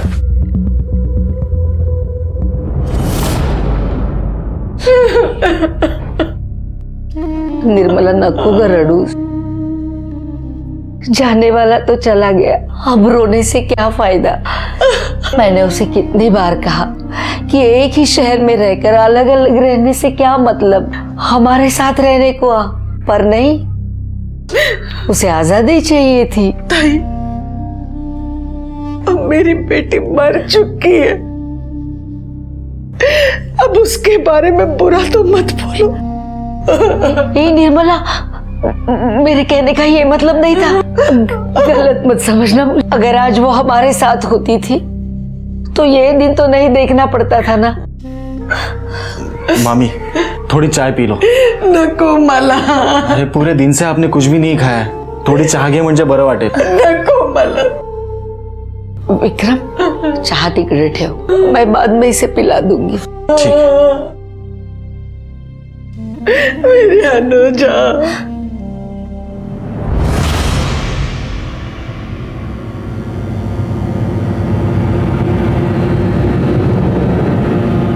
सर, ये अनुजा के कॉल रिकॉर्ड हैं।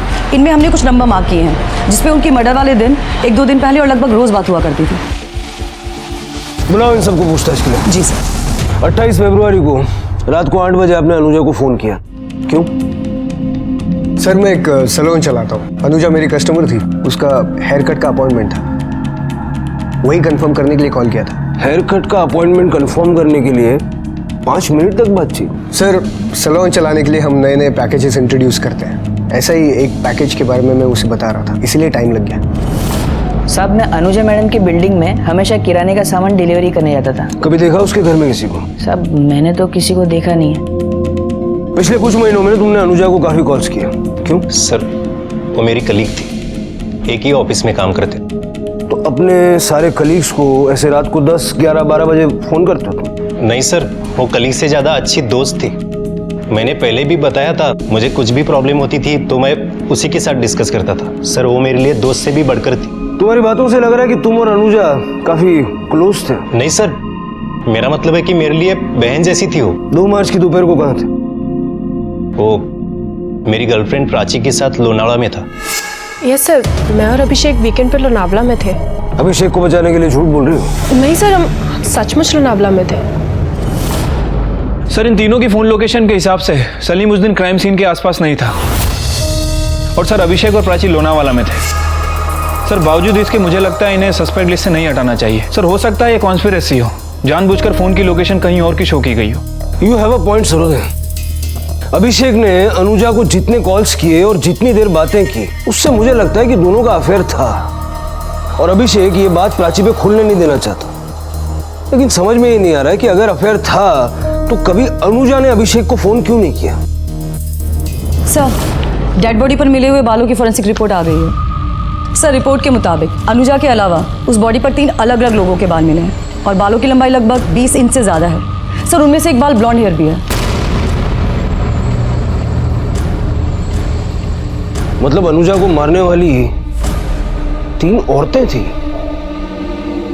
सर, मुझे लगता है कि हमें अनुजा की माँ, उसके फ्रेंड और उसके कलीग से पूछताछ करनी चाहिए कि आखिर ये ब्लॉन्ड हेयर वाली लड़की कौन हो सकती है, और उसका डीएनए मैच कर सकते हैं। सरोदे, उसका कोई फायदा नहीं, क्योंकि ये सिर्फ एक सर्कमस्टेंशियल एविडेंस है, कोर्ट इसको एक्सेप्ट नहीं करेगा, और डीएनए की रिपोर्ट आने में टाइम भी काफी जाएगा। अगर हम इस बात को लेके पूछताछ करते हैं तो हो सकता है कि हम किलर को अलर्ट कर दें।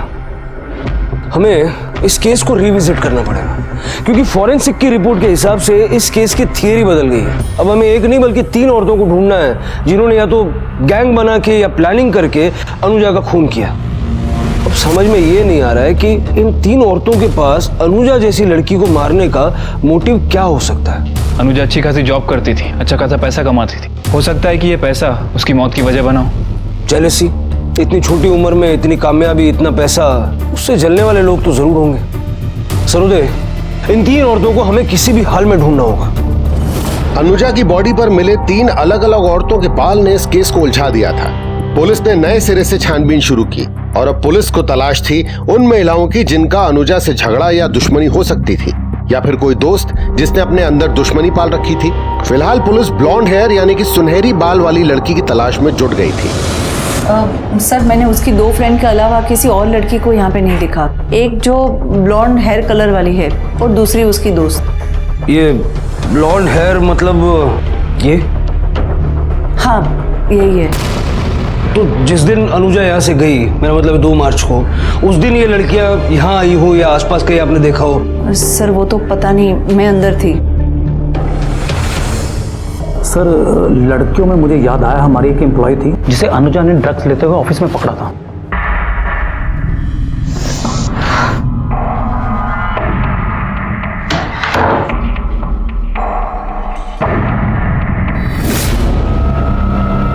क्या? मैं वो महक, तूने फिर से ड्रग्स लिया है? नहीं महक, मैंने 2 बार ऑलरेडी तुम्हें पकड़ा था। This is your third time. मुझे लगा कि तू सुधर जाएगी, पर मुझे लगता नहीं तू सुधरेगी। What are you doing? I think I have to complain. No no no, please please, आज ही लास्ट टाइम था। इसके बाद आई प्रॉमिस ऐसा कभी नहीं होगा। Relax relax. तुम्हें ऑफिस की नहीं, रिहाब की जरूरत है, ओके? उसी वक्त महक को नौकरी से निकाल दिया गया। वो ऑफिस से तो चली गई, पर बाहर जाकर अनुजा का वेट करने लगी।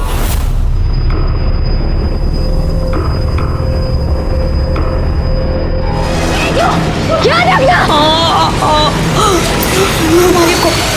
ये बात आपने हमें पहले क्यों नहीं बताई? सर, ये इंसिडेंट ऑलमोस्ट 1 साल पुराना है, याद नहीं रहा होगा। लेकिन आज जब आपने फीमेल्स के बारे में पूछा जिनका अनुजा के साथ कोई झगड़ा हुआ हो, तो मुझे महक याद आ गई। महक का एड्रेस है आपके पास? हाँ सर।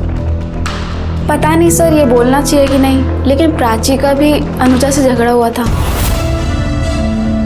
अनुजा, तुम्हें प्रोजेक्ट रिपोर्ट मेल की है? Just check it once. Okay, listen, मैंने सुना है कि अभिषेक जॉब स्विच कर रहा है। अच्छा, ये बात तुम मुझसे पूछ रही हो? क्यों? कल जब सारी रात अभिषेक के साथ फोन पे गप्पे लड़ा रही थी, तो उसने नहीं बताया तुम्हें? ओह, आई एम सॉरी, काम की बातें हो रही होंगी, है ना? अच्छा, ऐसा क्या चल रहा है तुम दोनों के बीच में कि आधी रात को फोन करने की जरूरत पड़ती है? हाँ, तुम क्या टीम के सारे लड़कों को आधी रात को फोन करके अपडेट लेती हो? ये बहाना सिर्फ अभिषेक के लिए बचा के रखा है? प्राची, अभिषेक सिर्फ मेरा दोस्त है और तुम्हारा दिमाग खराब हो गया। सबसे पहले जाके इलाज करा, समझी? इलाज तो अब मैं करूंगी। कब हुआ था झगड़ा इनका? अभी 1 हफ्ते पहले। अनुजा और रितु की दोस्ती कैसी थी? अच्छी थी, चांगली मैत्री होती, काफी सालों से दोस्ती थी उनकी। मुझे वो लड़की बिल्कुल पसंद नहीं थी। पता नहीं अनुजा ने क्या देखा था उसमें। क्यों, आपको क्या प्रॉब्लम थी? सर, वो लड़की घर पे आती थी ना, इतनी छोटे छोटे कपड़े पहन के आती थी। 24 तास उसके मुंह को सिगरेट की बास आती थी, और एक दिन तो वो दारू पी के भी आई थी। बेल बाज लीजा, देखती रुको। हाय रितु, हाउ आर यू? कैसी है तू? एकदम। मैं चलती हूँ। नमस्ते आंटी। क्यों कर रही है? सर, वो पायल अच्छी लड़की है, पर रितु कुछ गड़बड़ लड़की है। दोस्ती के नाम पर उसने अनुजा से कितने सारे पैसे उधार लेके रखे थे। कितने लिए होंगे? साहब, दोस्ती वाला छोटा मोटा हिसाब रहा होगा, और क्या।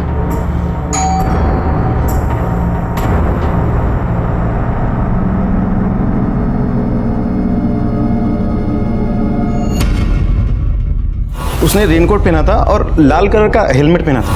ये कौन है? माझा मुलगा विक्रम, अनुजा का बड़ा भाई। आखिरी बार अनुजा से कब मिले थे? साहब, याद नहीं, काफी टाइम हो गया, 2-3 हफ्ते पहले मिले होंगे। तेरी गर्लफ्रेंड अनुजा को पसंद नहीं करती थी, फिर भी तू उसको फोन करता क्यों? प्राची की जगह वो ज्यादा पसंद आने लग गई थी? नहीं सर, कैसी बात कर रहे हैं आप? ऐसा कुछ नहीं था। वो एक्चुअली प्राची पागल हो गई थी, हम दोनों पर शक कर रही थी, नजर रख रही थी हम पे। इसीलिए मैंने ऑफिस में अनुजा के साथ बात करना भी कम कर दिया था। बट नहीं, प्राची समझने को तैयार ही नहीं थी। बल्कि सच ये था कि अनुजा से दोस्त के नाते मैं अपनी पर्सनल प्रॉब्लम पे एडवाइस लिया करता था। अनुजा ये भी कहती थी कि उसके साथ प्यार से बात कर, उसको प्यार से समझा। बट नहीं, प्राची का शक बढ़ते ही चला गया। एक दिन मेरा मोबाइल फोन भी चेक किया उसने, और उसके बाद अनुजा के साथ झगड़ा किया। सर, अगर मुझे उन दोनों पे डाउट था और मैंने जाके उसे कन्फ्रंट किया, तो इससे ये कैसे साबित होता है कि मैंने इसको खून किया है? सबूत है हमारे पास। आपकी हेयर स्टाइल बहुत अच्छी है। इनके बाल का सैंपल लेके फॉरेंसिक में भेजो। Yes sir. प्राची को देखकर लगता है कि वो गुस्से में कुछ भी कर सकती है, लेकिन खून कर सकती है, ये मान लेना थोड़ा सा मुश्किल है। सर, हमारी फॉरेंसिक टीम ने क्राइम सीन पे ब्लॉन्ड हेयर डिस्कवर किया है, और रितु के बाल भी ब्लॉन्ड हैं। लेकिन रितु के पास क्या मकसद हो सकता है, ये समझ नहीं आ रहा है। सरोदे, रितु ने जो पैसा अनुजा से लिया था वो रीजन हो सकता है। या तो रितु पैसे लौटाना नहीं चाहती थी या लौटा नहीं पा रही थी, और अनुजा पैसों के लिए रितु पे कांस्टेंट प्रेशर बना रही हो सकता है इसीलिए शायद रितु ने अनुजा का खून कर दिया। एक काम करो, अनुजा का बैंक स्टेटमेंट चेक करो और ये बता करो कि इन टोटल रितु ने अनुजा से पैसे कितने लिए थे, और वो ड्रग एडिक्ट लड़की महक, उसके बारे में पता करो। ठीक है सर।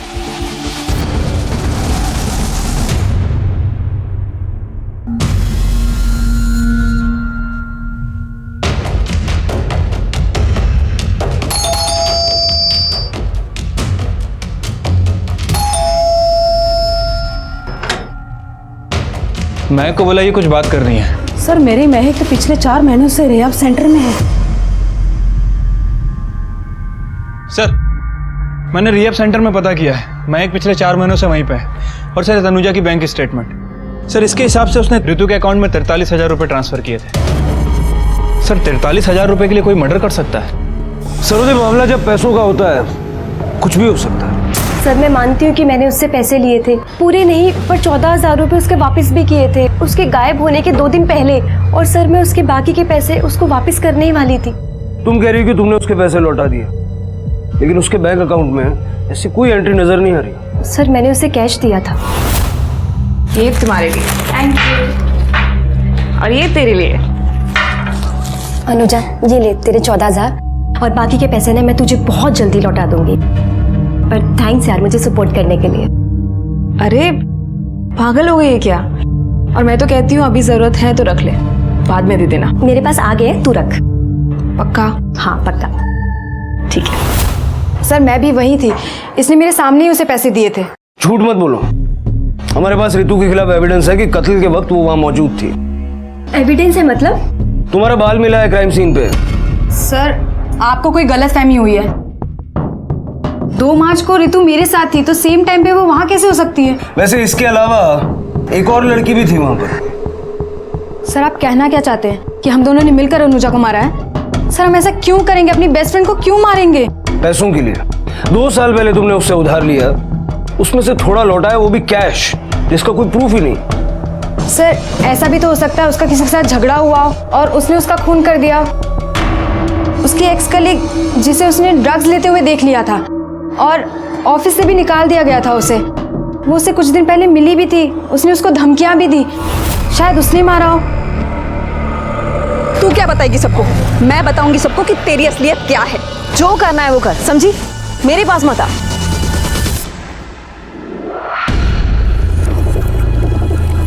कौन थी वो? इतना चिल्ला क्यों रही थी?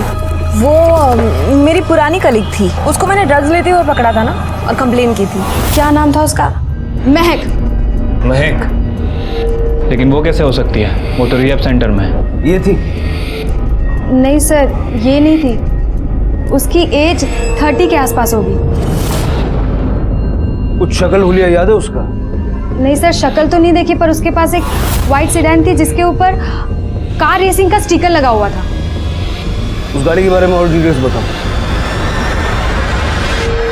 अनुजा ने पायल से झूठ क्यों बोला कि उस दिन झगड़ा करने वाली लड़की महक 4 महीने से रिहैब में है? मतलब अनुजा का झगड़ा महक से नहीं हुआ तो किससे हुआ?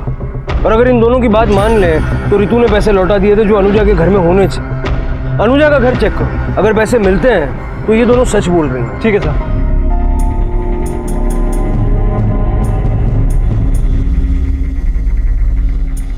साहब पैसे नहीं मिले। पुलिस के लिए रितु और पायल अहम संदिग्ध थे। रितु ने अनुजा के पैसे वापस किए, उसका कोई ठोस सबूत नहीं था। और क्या वाकई अनुजा ने पायल से उस औरत के बारे में झूठ कहा था, या ये भी रितु और पायल की बनाई कोई कहानी थी? पर पुलिस गाड़ी पे लगे स्टिकर के स्केच को दिखाकर अनुजा के ऑफिस और घर के आसपास पूछताछ कर रही थी। मैडम देखा तो लगता है पर हमारी सोसाइटी का नहीं है। इस गाड़ी को पहचानते हो? हाँ साहब, ये तो अपना 403 वालों की गाड़ी लगती है। 403?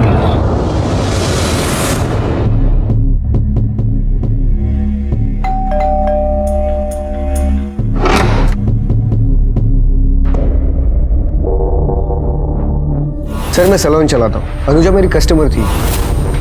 कौन है कुणाल? सर अनुजा के साथ मेरा झगड़ा नहीं हुआ था, आर्ग्यूमेंट हुआ था। किस बात पे? एक्चुअली उस दिन वो सैलून में आई थी हेयर कट के लिए। पहले तो ठीक ठीक बोलती रही और बाद में बोलने लगी कि उसके बाल खराब हो गए।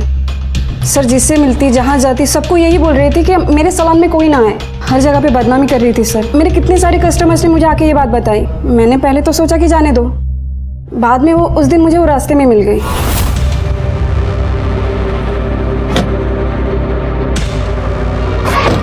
अनुजा, तुम्हारी प्रॉब्लम क्या है? तुम छोटे शहर से हो, तुम्हें हेयर कट की अक्ल नहीं है, इसमें मेरे सैलून की क्या गलती है? तुम क्यों बोल रहे हो सबको कि मेरा सैलून खराब है? क्यों नहीं बोलूं मैं? तुम्हें बाल नहीं घास काटनी चाहिए। देखा मैंने कि तुमने कैसे बाल काटे थे। तुम्हें पैसे दिए, तुमसे बाल कटवाए, उसके बाद दूसरे सैलून में गई, वहां पे भी पैसे दिए और फिर से सुधरवाया। इस बार तो बोल रही हूँ, नेक्स्ट टाइम मैं ऑनलाइन रिव्यू डालूंगी, समझी? तुम्हें क्या लगता है मैं तुमसे डर जाऊंगी? तुझे जो करना है वो कर ले, समझी? जब तुमसे बातचीत हुई तो तुमने हेयर कट के अपॉइंटमेंट के बारे में बताया, लेकिन ये नहीं बताया कि उसका तुम्हारी बीवी के साथ झगड़ा भी हुआ था। सर मुझे नहीं लगा कि वो बात इतनी जरूरी थी। हमें आपका एक बाल चाहिए। बाल? क्यों सर? बॉडी पर हमें एक बाल मिला है, उसके साथ आपके बाल का डीएनए मैच करके देखना चाहते हैं। सर उसमें मैच क्या करवाना? मैं खुद बता रही हूँ, शायद वो बाल मेरा ही हो। मतलब सर जब मुझे पता चला कि अवनी और अनुजा के बीच झगड़ा हुआ है, सारी चीज़ें नॉर्मल करने के लिए मैंने अनुजा को एक फ्री सेशन ऑफर किया था, क्योंकि सर मुझे अपना बिजनेस भी बचाना था सर। और उसी दिन वो सुबह सैलून पे आई थी, और हो सकता है कि अवनी का बाल उसके कपड़ों पर गिर गया हो। सुबह कितने बजे आई थी? 11 बजे सर। सैलून का सीसीटीवी फुटेज है आपके पास? सॉरी सर, अभी सैलून में सीसीटीवी लगा नहीं है। सर अगर अनुजा और अवनी के बीच लड़ाई सिर्फ हेयर कट को लेकर हुई थी तो अनुजा ने पायल से झूठ क्यों बोला? वो मेरी पुरानी कलीग थी, उसको मैंने ड्रग्स लेते हुए पकड़ा था ना। और अगर उसके बाद भी उस दिन अनुजा पार्लर गई थी तो ये बात इन लोगों ने हमें पहले क्यों नहीं बताई? जब हमने इनसे हेयर सैंपल की बात की तो बोलते हैं कि अनुजा उस दिन पार्लर आई थी। अगर ये सच बोल रहे हैं तो इट इज क्वाइट पॉसिबल कि इनकी पार्लर से ही वो बाल अनुजा के कपड़ों पे लगे हों।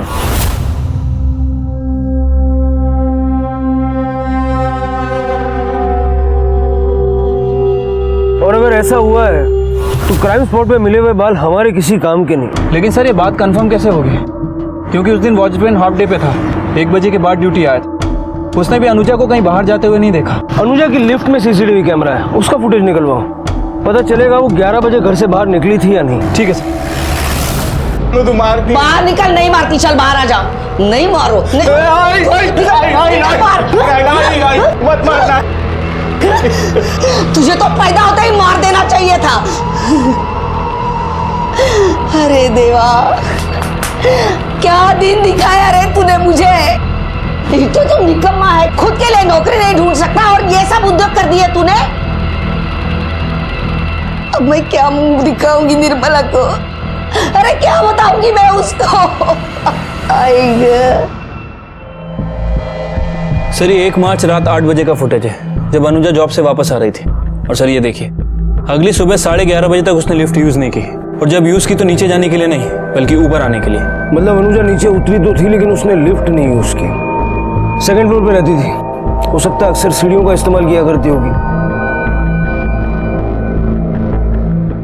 मतलब अनुजा सलाह गई थी और 11:30 बजे घर वापस आई। हाँ सर, लेकिन अकेली नहीं। ये देखिए,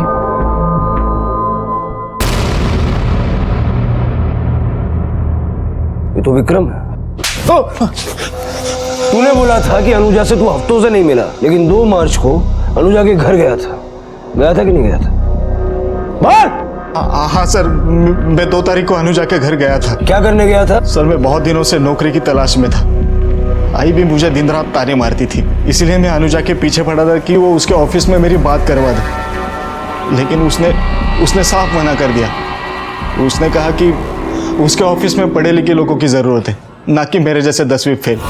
उस दिन भी मैं उससे रिक्वेस्ट करने गया था कि वो कहीं मेरी सिफारिश कर दे। अच्छा वो तो आ गया। एक्चुअली मैं कोल्हापुर जा रही थी, आई के लिए कुछ अगरबत्तियाँ लेनी है, तो मुझे मार्केट तक छोड़ दे। हाँ छोड़ता हूँ।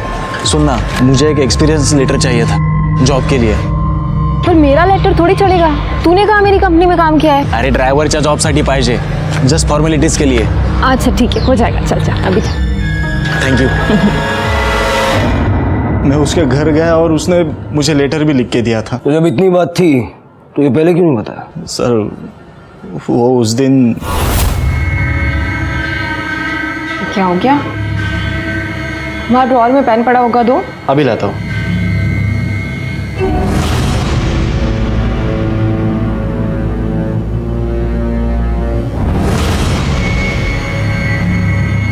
अरे पेन मिल नहीं रही है। वहीं पर होगा, देखो। हाँ मिल गई।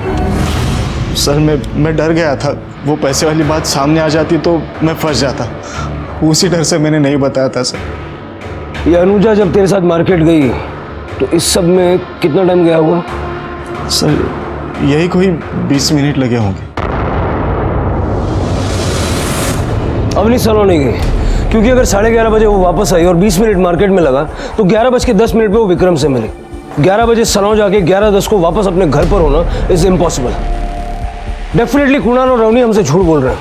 अब इनकी ट्रिमिंग का टाइम आ गया, लेके आओ इनको। ठीक है सर।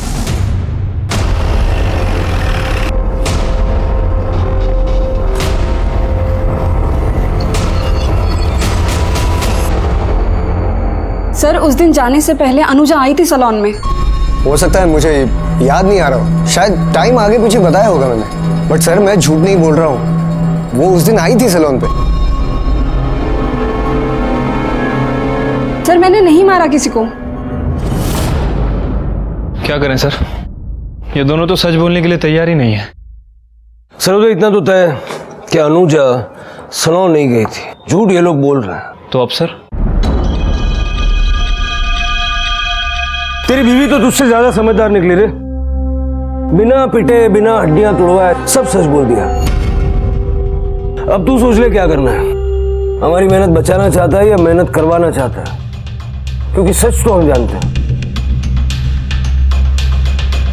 अनुजा और मेरा अफेयर चल रहा था। जब मेरी बीवी आउट ऑफ टाउन थी तब अनुजा पहली बार मेरे सैलून पे आई थी।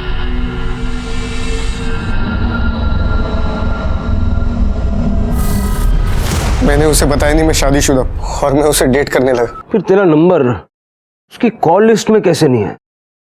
सर हम वॉइस कॉल ऐप पर बात करते थे। 2 हफ्ते बाद मैंने उसे बताया कि मेरा बर्थडे है, और जैसे उसे नशा हुआ तब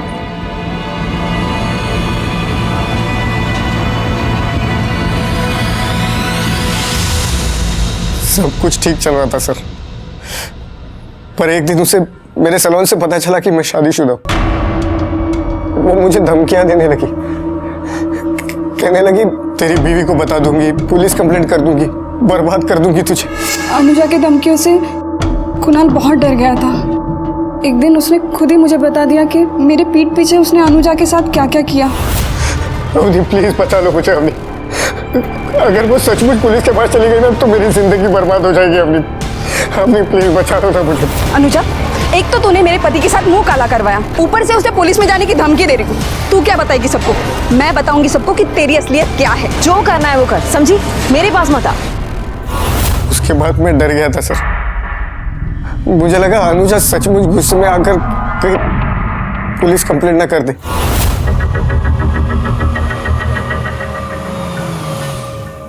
अनुजा कहीं ड्रॉप कर दूं प्लीज? नहीं। अनुजा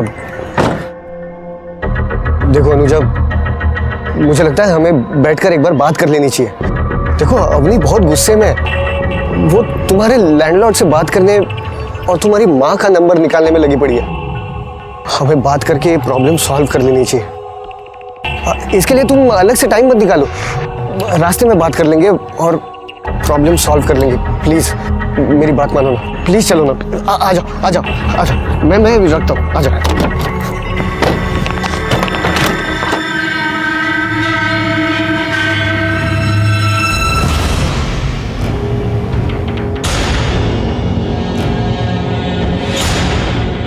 ये कौन सा रास्ता है? ये शॉर्टकट है। अच्छा। तुम्हें जहाँ पहुँचना है वहाँ तुम बहुत जल्दी पहुँच जाओगे।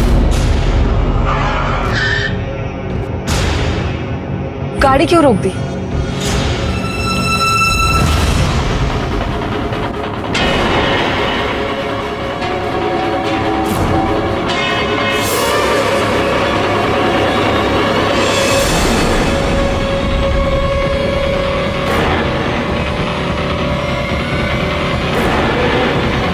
देखो मुझे छोड़ दो, मैं किसी को नहीं बताऊंगी, किसी को नहीं बताऊंगी, किसी को नहीं, प्लीज जाने दो। सर जब ये अनुजा पार्लर गई ही नहीं, फिर वहां पे बाल कैसे आया? कुणाल ने सुबह किसी का हेयर कट किया था, तो इस तरह से वो बाल कुणाल की बॉडी पर और इवेंचुअली अनुजा की बॉडी पर पहुंचे। पुलिस ने कोर्ट में कुणाल के खिलाफ चार्जशीट दाखिल की। पुलिस ने अनुजा को न्याय दिलवाने में अपना फर्ज बखूबी निभाया, पर एक मां की गोद हमेशा के लिए उजड़ गई। एक मक्कार आदमी ने उसके जीने की एकमात्र उम्मीद उससे छीन ली थी। क्राइम पेट्रोल्स के और भी दिलचस्प कहानी देखने के लिए हमारे चैनल को सब्सक्राइब करें और बेल आइकॉन दबाना न भूलें।